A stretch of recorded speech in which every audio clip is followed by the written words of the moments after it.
afternoon. Thank you for joining us for this NASA Town Hall. I am NASA astronaut Nicole Mann.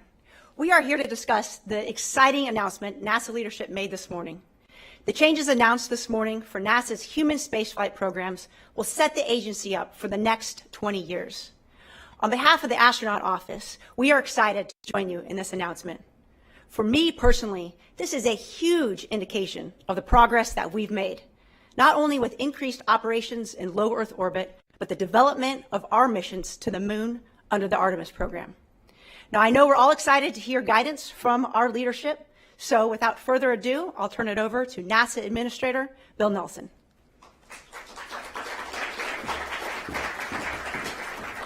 Good afternoon. NASA turned science fiction into science fact. In science, in math, and technology. And thank you for your part of all of this accomplishment and what we endeavor to do as part of the NASA family.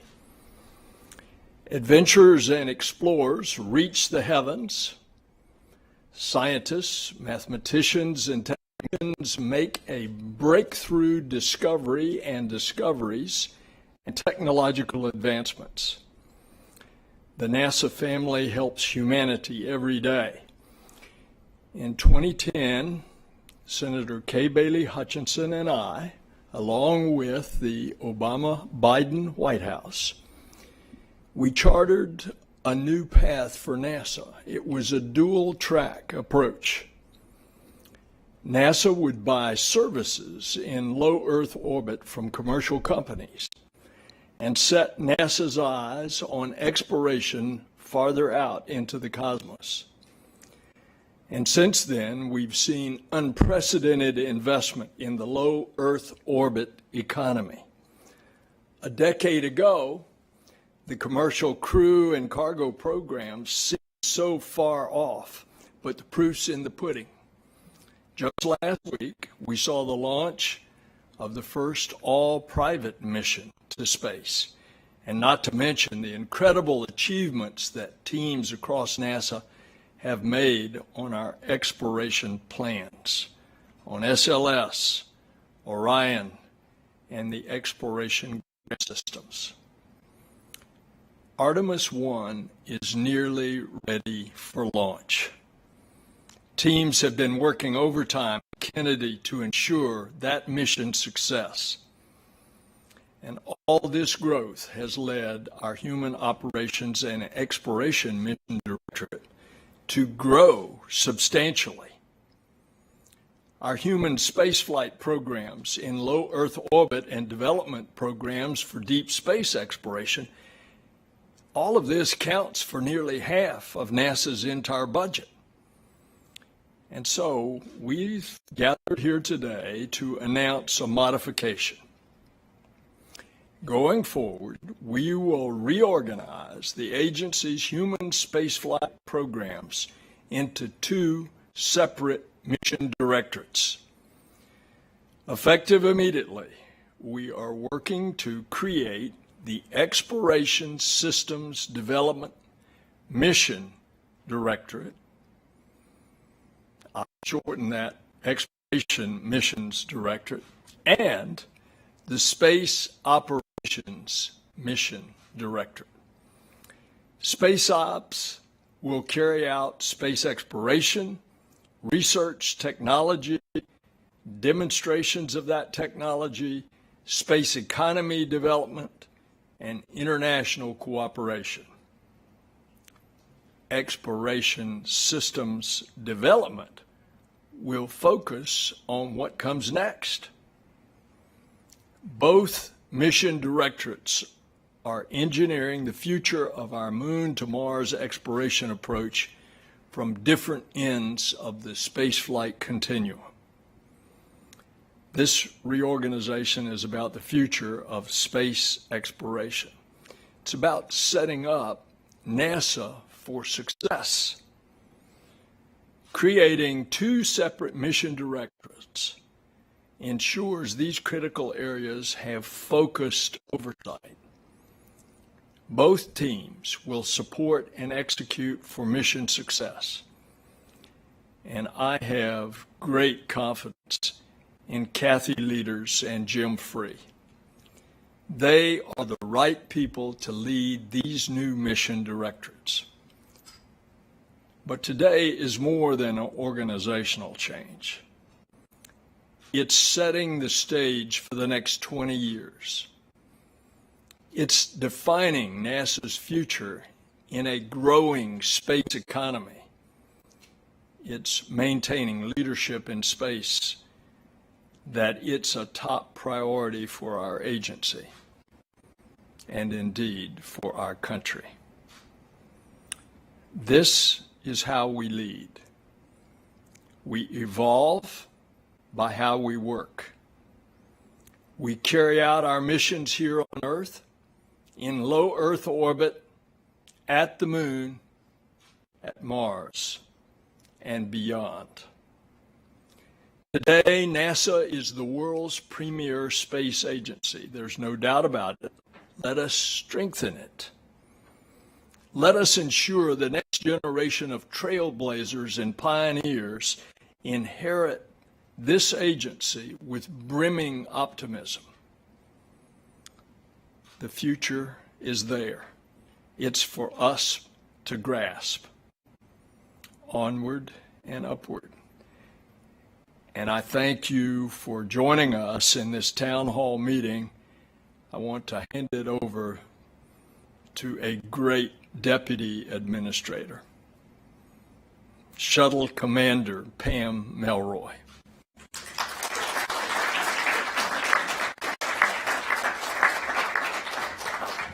Thank you, sir. I want to underscore that this decision reflection of the incredible impact the NASA workforce has had over the past decade, as the administrator described. NASA has been wildly successful in stimulating a commercial space economy. And much like a company that's growing in budget, scope, and vision, we must adapt and restructure to facilitate and accommodate that growth. For decades, NASA had one human spaceflight program, the Space Shuttle. And we had two. We built the space station and handed over to that. Now we're developing a train of technological innovation that stretches all the way to Mars. We already have multiple projects underway that support Artemis, SLS, Orion, EGS, Gateway, next generation suits, and then the human lander system. And coming, we have more programs leading to a sustained presence on the Moon and Mars that will require development.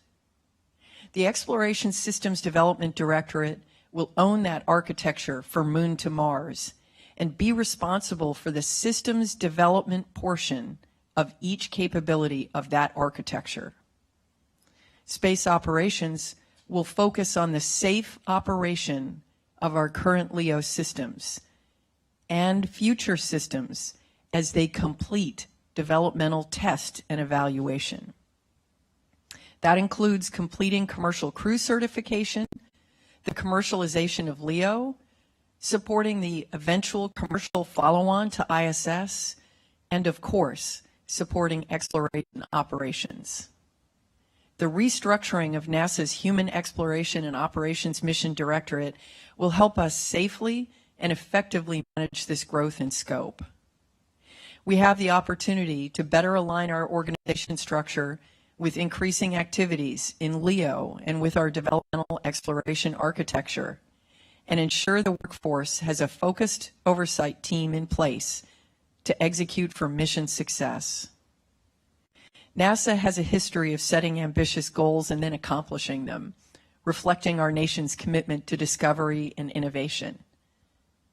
Putting humans on Mars for scientific exploration is that next big goal. This decision and reorganization will set us up for the next 20 years and beyond. In the past decade, we've seen what happens when NASA sets the vision for the future. We get incredible innovation, incredible gains for our nation's economy, and incredible success. this is what the future will look like. Commercial space stations in low Earth orbit, building on the world-class research and development legacy of the ISS. A sustainable infrastructure around and on the moon, where astronauts will carry out groundbreaking science that will enable us to live and work on another celestial body. Next generation suits, communications, power systems, a moon base camp, lunar rovers, and ultimately humans on a transport vehicle to Mars, where we can replicate those lunar capabilities for science. Humans will study the history of the red planet and take that next giant leap in uncovering the mysteries of the universe and our place within it. I want to thank you all for your incredible work here at NASA. And now we take the next step to set ourselves up for success over the next 2 decades. I know you'll all have a lot of questions about what this means for you, but now I'd like to hand it over to our wonderful Associate Administrator, Bob Cabana. Thank you, Pam. Thank you, Pam. And first off, I just got to say how honored I am to be part of this amazing team. You know, I'm proud of the work our human exploration team continues to deliver every day. From groundbreaking research aboard the International Space Station to test flights and crew rotation missions with the Commercial Crew Program, as well as the stacking and verification of the Artemis I systems in the Vehicle Assembly Building. I don't know how many of you saw that umbilical test Sunday. It was absolutely amazing on the core stage. The next time those umbilicals release, and I can't wait to see it, it's going to be on the maiden voyage of SLS on Artemis I. And how about all the development of the new systems that will help us sustainably return to the moon? Your commitment to our nation's space program is inspiring generations of future explorers. The changes that Pam outlined will allow us increased focus on our Moon to Mars exploration goals and the commercial space marketplace. Kathy and Jim are both leaders of the highest caliber, and I'm excited to have them taking us into the next era of space exploration. As some of you know, Jim spent many years supporting NASA programs across several NASA centers. He served as both the Deputy Director and Director of the Glenn Research Center, and after that is Deputy Associate Administrator Technical for Bill Gerstenmaier. More recently, Jim has served as a member of the NASA Advisory Council. He has excellent program and project management skills and offers both NASA and industry experience, which will prove valuable as he leads the development of numerous initiatives that will return us to the moon in a sustainable manner. Kathy continually exceeds all expectations, leading her diverse team and achieving program results with extraordinary outcomes. She played a critical role in developing and leading one of our commercial space initiatives for the last decade, establishing a commercial economy on ISS today, commercial cargo and commercial crew. Absolutely amazing. Kathy's proven track record and her credibility with our aerospace and international partners is critical to our success as she continues to lead our high-tempo space operations missions. Now, we're extremely fortunate to have these two distinguished leaders, both of whom who have received numerous awards and recognitions, including the prestigious Presidential Rank Award, lead our human spaceflight endeavors. And with that, I'm going to turn it over to folks that you really want to hear from. So, Jim, I'm turning it over to you, and it is great to have you back on board. Thank you, Bob. Thank you. Good afternoon. I'd like to first start by thanking the administrator and Pam and Bob for the opportunity. And I'd like to recognize Kathy for all she's done in her time here in HEO. It has truly been amazing, so thank you for that, Kathy. As all of you know, I'm sure there's a lot of questions. First, I want to make sure everyone knows we start with our Artemis missions that we have today. Artemis 1, Artemis 2 that are in the pipeline, Artemis 3 not far behind. That's our focus, that's our responsibility.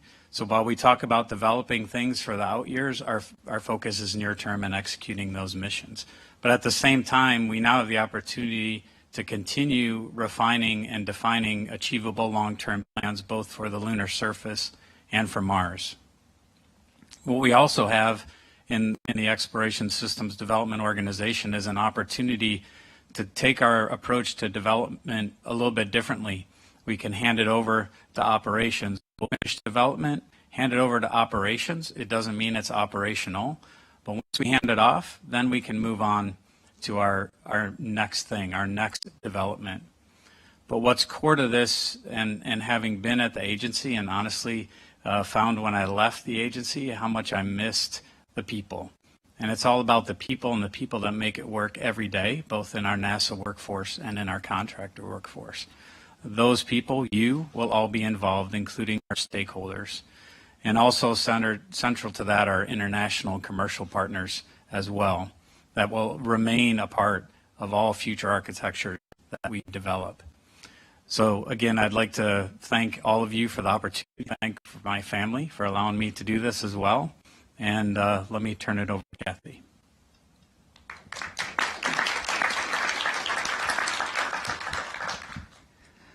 Wow, what an exciting time. You know, the other day I think somebody said, this is going to be so great, you're the dynamic duo. So I don't know which one of us is a Batman and which one's a Robin. I have a feeling every once in a while we'll be switching back and forth, but what that does convey to everybody is we're a team.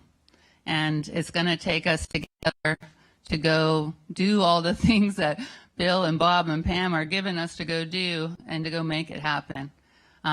Jim talked about the importance of keeping Artemis 1, 2, and 3 on track. This is also about keeping us flying every day, 365 days a year on station, and continue to expand that capability to do the most amazing things that we can do, and have us create a commercial LEO destination platform that we can continue to have and check out all the systems we're going to need to have to be and maintain a sustainable operations around the moon. So I can't tell Jim how excited I am to start seeing these things coming over. I can't tell you how excited I am to have a partner here. I keep thinking 2 heads are better than 1, and this is going to be a lot of fun. And as he and I have said, you know, we're here for our team. There will be a transition, and we know sometimes it'll be hard, but we're here for you. We want to hear from you, and we're going to be there for you to make us work through this transition and keep going on the tasks that Bob and Pam and Bill are giving us to go do. Thank you again.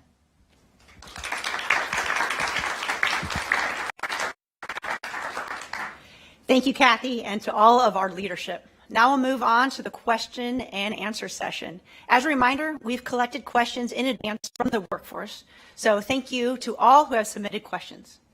And the first question is for Pam. While we've been preparing for this announcement, we know one of the top questions on everyone's mind is, why now? Why reorganize HEO now? So there's a lot of different reasons why the answer is now. I'll try to pick the ones that I think are most important. The last decade has seen extraordinary change and growth. The impact that NASA has had on commercial space has created new capabilities that we didn't even know we could rely on, but they're going to help us tremendously as we go out into the solar system. The other thing is there's been a lot of work put together to develop the capabilities that come with SLS, Orion, and EGS, and the work that has started for the next sets of development. This is exactly the time for us to take a deep breath and say, wow, we have a chain of development programs, no longer just one monolithic program. How are we going to manage this huge change in scope? As we prepare to fly Artemis 1, this is a really good time to take this step. I think we've learned a lot in the last decade, and the future is starting to emerge much more clearly. This is a change, I think, that's going to help us manage this growth and scope as we step forward with the first Artemis mission. Thank you. And this next question is for Mr. Administrator. How will the agency ensure that moving forward, all parts of the agency's missions, including earth sciences and aeronautics research, do not get left by the wayside? Because we're committed to NASA's total mission, National Aeronautics and Space Administration. Why in the world would you leave something behind, say, in science?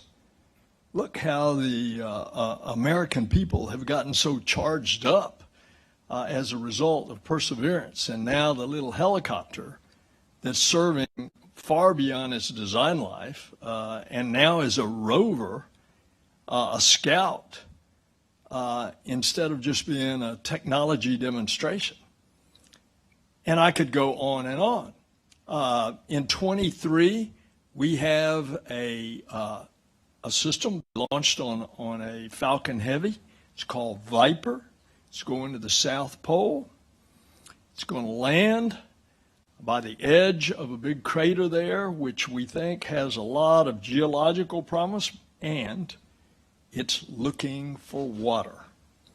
Because where there's water, there's fuel. And that could well be a gas station for us in the future, for future missions, including the one to Mars. And that's another part of science. Don't forget the planetary science. Look what we are doing. We're going back after 30 years to Venus. Look what we're doing on December the 17th.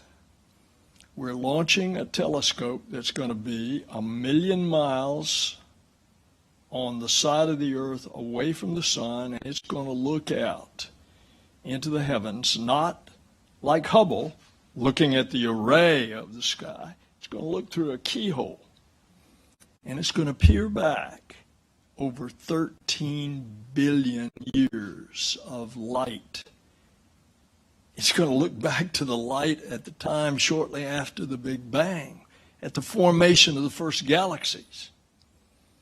And of course, I've only scratched the surface as to all the other programs.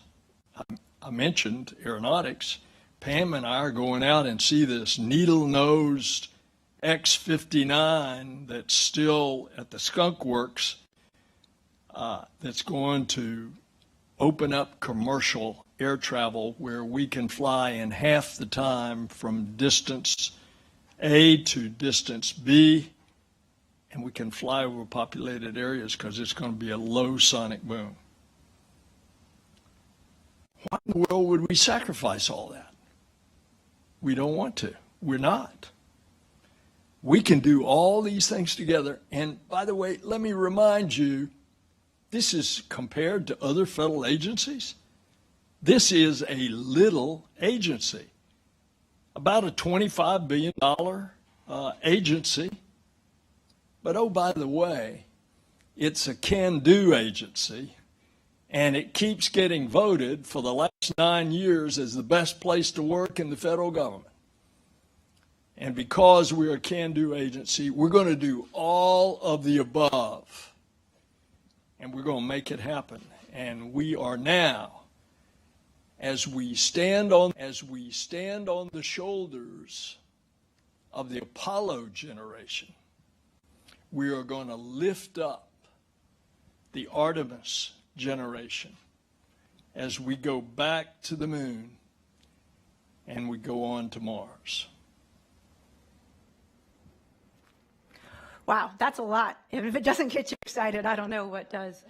This next question is for Jim, and it's got a couple of follow-on parts to it. What initiatives will we pursue to ensure that the Exploration Mission Directorate is on the cutting edge of technology development and helps NASA retain the identity as explorers?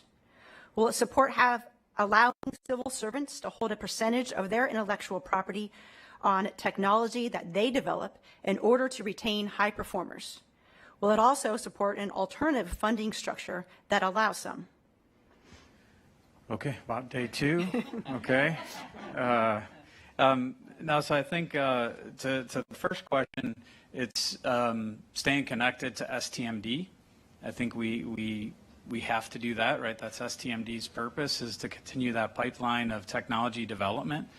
Certainly we'll continue our development of how to help people live in space, how to make systems work better in space. That's ongoing today on ISS.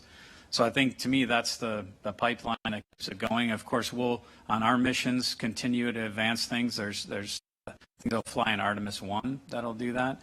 As far as the employees keeping IP, and maybe this is my dated center director time here, the employees still have the opportunity to be on the patents, to get the royalties for the long haul. So that and again, day 2, I don't think that's changed, but that to me is their connectivity. And I don't know, Bob, you. Test. I don't think it's fair to put all of that on Jim. And I just want to say, this is something that we're looking at, is how do we compensate our civil servants? What is the role of the civil servant in the future? How are we structured as we move into the future? And we're working on that actively to ensure that we retain the best people. And folks need to get credit for what they do. But this is something that we'll work through together. And we have an awesome human capital organization that will help us get to the right answer. But absolutely. Thank you. And this next question is for Kathy. Kathy, what is the plan for a future NASA's presence in low Earth orbit?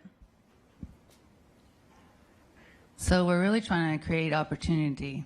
One of the things we're beginning to work on is, and actually got over 10 proposals for a new commercial LEO destination potential. What we've learned is, after, obviously we're working on extending ISS to 2030, but really one of the primary reasons for the extension was to give us time to be able to work with companies to be able to establish a low Earth orbit destination that will enable us to continue to test the systems that Jim will be developing, so that we can, there's no other place that can do 365 days a year and then be able to take you from, this microgravity environment from a human perspective to a different gravity field here on Earth, and be able to really test those physical, protocols that we'll need to develop to be able to go to Mars. And so, one of our goals, and Pam talks about this, is to continue to let industry know, here are the things we need, so that they can be coming up with unique ways to be able to meet those needs, and at the same time furthering our goals for exploration. So I tell people we're looking for all of your ideas, and not only in that area, but in other areas. Help us come up with solutions to the problems that we have in low Earth orbit, because I do firmly believe if we come up with solutions there, it helps us as we're going and pursuing our lunar missions, and then going out to Mars and wherever else Jim is going to take us. Thanks.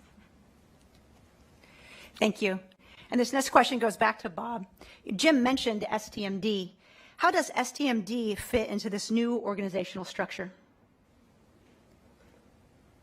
So we are not changing STMD.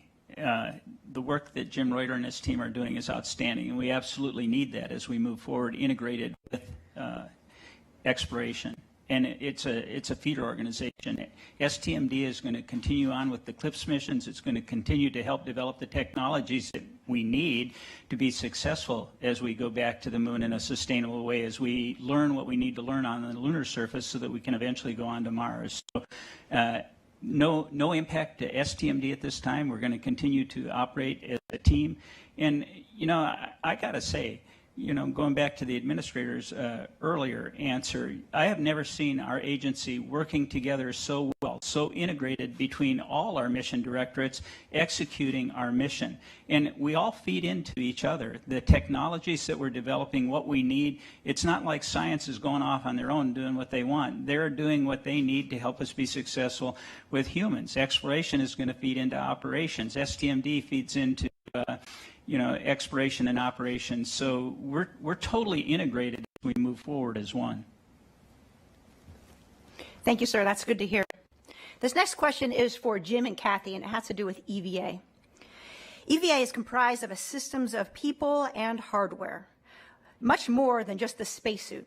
It integrates the human astronauts with other assets of human spaceflight systems. The EVA system supports both ISS space ops and Artemis exploration missions. How will this reorg clarify the hierarchy and integration of EVA teams ranging from leadership to engineering and operations? Will the number of civil servants to charge their salary to problems or gap areas rather than specific projects in order to allow freedom of development and commercialization pursuits? Go ahead, Kathy. So I think what's really great, as you become and Jim will learn this, and he was a center director, is we got a great team at JSC working this, first of all. And Vanessa and her team are working and laying out actually a plan to be able to support our strategies for the development of suits, not only for obviously the ISS and being able to, and I think one of the folks don't realize is getting a new suit on ISS actually helps us test out and get ready for a suit on the lunar surface. And so, you know, Jim's team obviously will be looking at the utility and requirement sets for a lunar suit because you have to. It's so embedded in the architecture that you're developing. And obviously, we've been working with Vanessa and her EVA team at JSC to make sure that there's a continuum of that capability that allows us to test that capability on the ISS, provide utility with that suit on the ISS, and then move on to supporting the development activities, and comes back to the future sustaining operations on the moon. So Vanessa has laid out an integrated plan to support us, and I'm absolutely confident that that team will be ready to go execute on this very, very difficult mission and bring us and to be able to accomplish all the goals that we have going forward. Okay. Thank you. There's a lot going on in the future. Now let's talk about the deep future or the far future. Jim, this question is for you. We know what we are doing is leading up to the first human landing on Mars. But what comes after that and on Mars after humans have landed there? Okay, again, day two. But I guess what I'd say is you keep hearing the word integrated and the last question, for example, of the suits. Everything we're doing, and Kathy hit on it before, stuff we're doing today is buying down those long-term risks. So what we do after is all going to be built off of today. So how do we do the transportation to further out in space? How do we get out into the NRHO orbit? How do we think about how we get to Mars, right? Those kind of technologies are going to take us further. What do we learn when we're on the lunar surface? That's going to help us learn what we do when we're on Mars. And then all of that fed back with the human in the loop, right? Mark just got extended to a year, right? Everything we're learning from the 6 months missions to the 1 year missions are buying down the risks that the human research program has given us. So I think we have that groundwork tells us where we can go after Mars. But right now, honestly, we have the chance to set a defined, focused path to Mars. That's really what I want to do before we look too much further beyond it.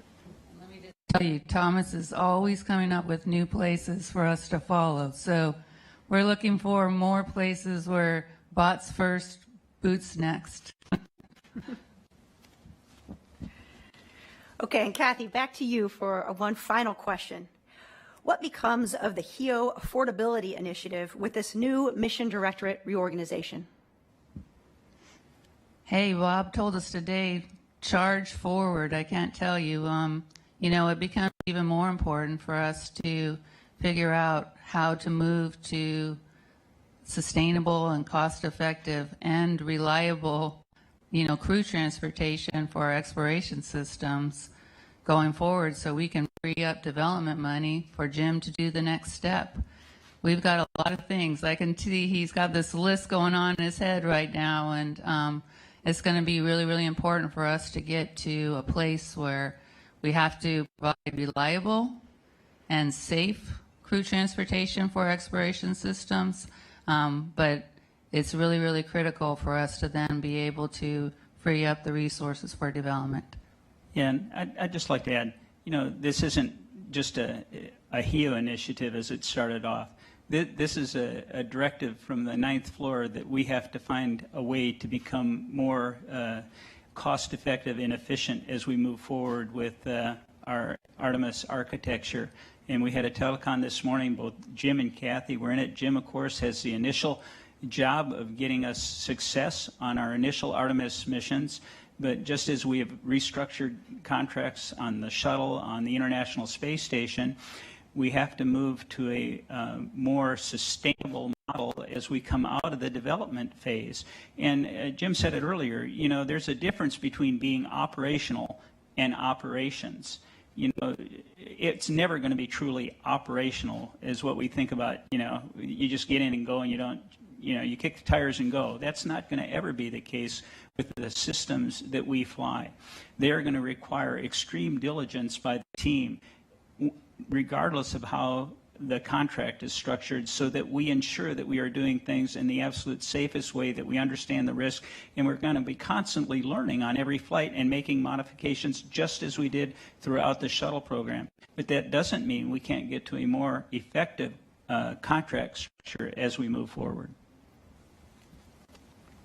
Thank you. And we have time for just one final question. This is for the administrator and Pam.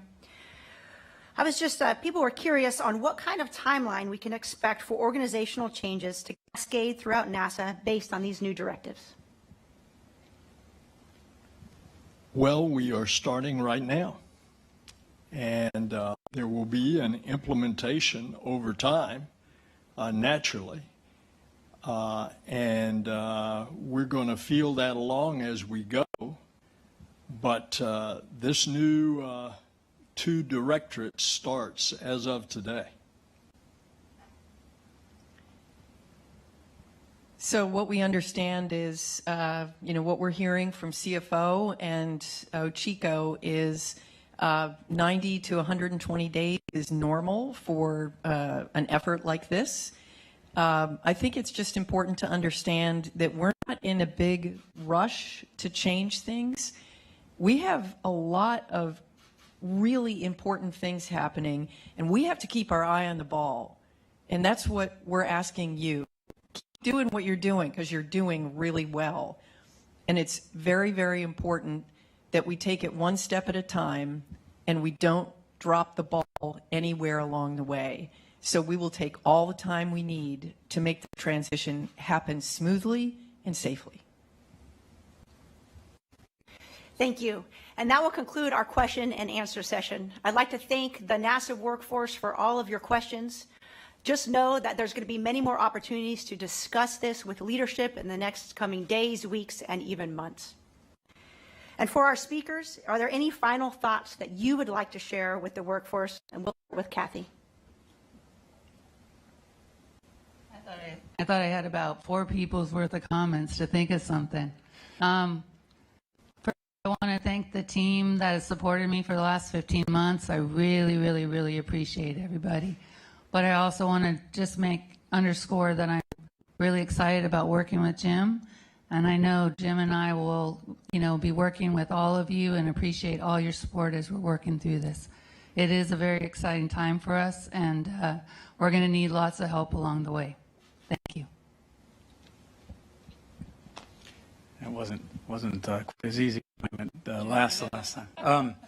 No, it's it is. I mentioned it's a great honor, Kathy, and I see our job is to communicate with you where we're at with the reorganization, what we're doing, what the timeline is. There are fixed things we have to go through. We'll work through those, but we'll communicate every step of the way. Pam said it, stay focused on your jobs today, especially those folks, working with the crew in orbit and those folks working on Artemis 1 as we push those real critical milestones. I am just so excited about our future and the team that we have in place to make that future a reality. Jim said it earlier, coming back to NASA, it's all about the people. We have the most amazing workforce anywhere. I've had the privilege of working with some pretty amazing teams in the Marine Corps as a test pilot and here at NASA, but NASA's top. NASA's a step above everybody else. The quality of our workforce in what you accomplish on a day-to-day basis, it's phenomenal. And as I said earlier, I'm just so honored and proud to be part of this team. We are going to charge forward into the future. We are going to be successful, and it's going to be because of all of you. Thank you. I'd just like to say that the question about the future and what happens after 2040 resonated with me because I'm spending a lot of my time thinking about that too. And in particular, we haven't talked about it today, but the massive existential threat that climate change offers us and the critical role that aeronautics is going to play in reducing emissions for the future to reach the targets for 2050. And in addition, our planetary science and our earth science, looking at the earth and understanding and providing the information that we need to make the decisions that are essential. That's a lot. We're talking about humanity going out into the solar system and saving the earth. And I couldn't be more proud of the team and to be here. And I want to thank you for the work that you're doing every day that's going to take us there. It's a truth that if you really like and love what you're doing, it's not work. And I think that's very applicable to the people of NASA. And that's why we're such an amazing team, an amazing family. I want to thank you also because 90% of NASA civil servants are double vaccinated. And this plague of COVID that we've been through, it has held us up. It has caused a financial and it has caused a personal toll on some of our NASA family members.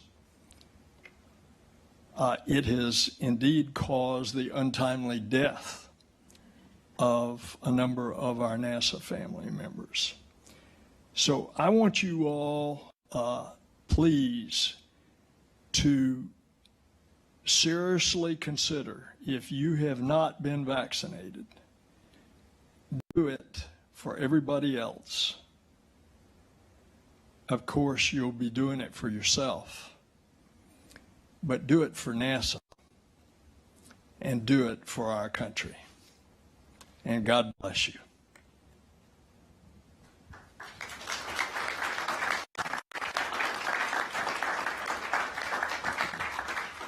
NASA leadership will discuss this exciting development for human spaceflight with members of the media today at 3 p.m. Eastern Time. That teleconference will be streamed live for all to listen in. And thank you all for being here today. I am certainly excited and motivated for the future of human exploration. And I was going to say get back to work, but after the administrator pointed it out, let's all get back to doing what we love. Thank you. Great job.